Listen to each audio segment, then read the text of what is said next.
From the NewsChannel 5 network, this is Inside Politics. Hello, everyone. I'm NewsChannel 5's political analyst Pat Nolan. Welcome to Inside Politics. It's been almost 3 months since downtown and all of Nashville was shaken to its core by a Christmas Day bombing blast that severely damaged numerous buildings down on historic 2nd Avenue. This week, we learned from an FBI investigation that the lone bomber involved was driven by paranoia, conspiracy theories, and suicidal intentions, not by terrorism. In typical Nashville fashion, the city has banded together to help those who've been impacted by the bombing and to build back 2nd Avenue even better. But what does that mean? What will it take, and how long might it take to rebuild? What is the history of 2nd Avenue? How did it become historic? And how can we keep it that way or adapt it successfully for the future of downtown and for our world-class tourism and hospitality industry, which is anchored there? To help us address those questions and offer their insights, our guests on Inside Politics this week are Dr. Carole Bucy, the city's official historian, and Dr. Freddie O'Connell, the 19th District Councilman, who represents much of the downtown area, including 2nd Avenue. Carole and Freddie, thank you so much for joining us on Inside Politics. Good to have you both back. Morning, Pat. Carole, there's so many residents that are new to Nashville these days, and there are lots of tourists who go down and frequent 2nd Avenue. No doubt they hear 2nd Avenue being referred to as historic 2nd Avenue. Why is it called that? When did it get that moniker, and what makes it historic? Well, it got the name of 2nd Avenue in 1904. Originally, the street was named Main Street or Market Street. You see those two words used interchangeably on the early maps. The earliest map of a sort of a layout was done in 1804. We had in 1783 a grid made for a town plat with a town square and streets coming out and crossing. And so the street closest to the river was Water Street, also known as Front Street, and then the next street was Main Street or Market Street. And so it was there, and in the first deed we have of that area is 1784. So that's in the first book A of the deeds of Nashville. And it has gone through 3 or 4 different lives. It's had reincarnations several different times, and we may be getting ready. We are probably going to get ready to see the next one of these phases. Freddie, 2nd Avenue is only about a block away from where the city was actually founded. The first major settlement there, Fort Nashville, was built right there on the river. So that's really a part of the very roots of Nashville. It is, and if you go out the back of those warehouses, you will see the reconstructed Fort Nashville, which opened about three years ago. Freddie, you were born and raised in Nashville like I was. When you were a school kid at Aiken, did you go down and take the tour of the Fort Nashville that was there? There, almost all school kids did.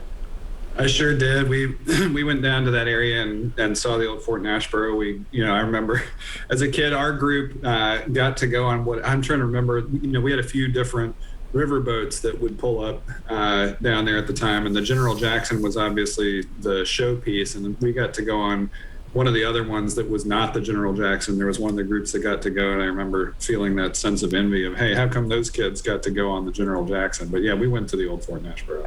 Carole, long before there was music in Nashville, or that was an attraction, or healthcare, or lots of other things, the catalyst to come to Nashville was literally the river. That's where Nashville grew up, was around the river. And a lot of those buildings that are down there right now really weren't built till the late 19th century. Is that right?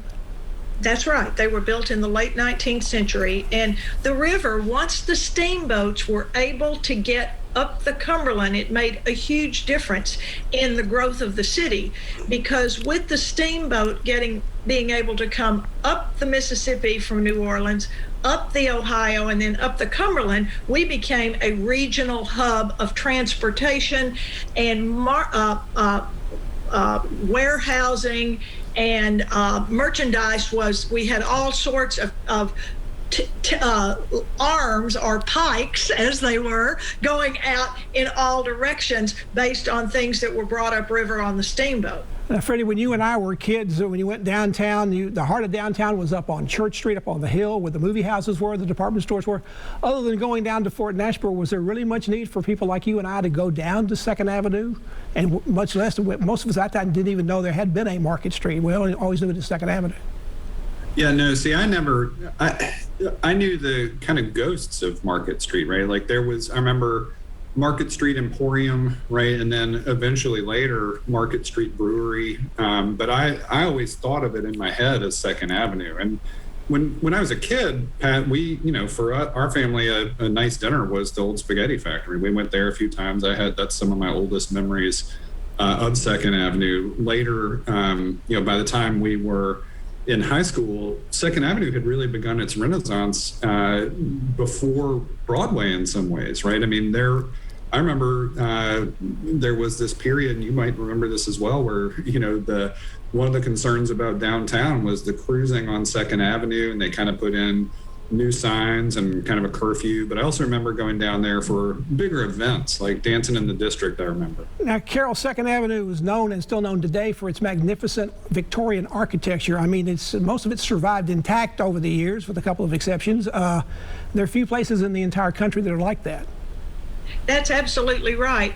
Nashville was very lucky in some ways that the Union Army came in the Civil War and occupied the city. So Nashville actually was one of the safest places in the South you could be throughout the Civil War. You had plenty of food. The Union Army was told to leave everybody alone, and they did. And the Union Army actually legalized prostitution to see that the locals were left alone. And so as a result of that, Nashville didn't have the devastation of Atlanta or Richmond or other southern cities, and consequently it was poised to move forward as soon as the war ended. And so it became the New South City, and it was the city of the South until really the 1920s. Those Victorian buildings are one of a kind. Perhaps one of the things we've lost that may be the most tragic of all with the bombing are these cast iron pilasters that were on the faces of those buildings. That may be our greatest loss. Nashville's official historian Carole Bucy is our guest on Inside Politics, along with Metro Councilman Freddie O'Connell, who represents the downtown area around 2nd Avenue. We're talking about 2nd Avenue, what's happened down there, what its future may be. Back on Inside Politics after this break.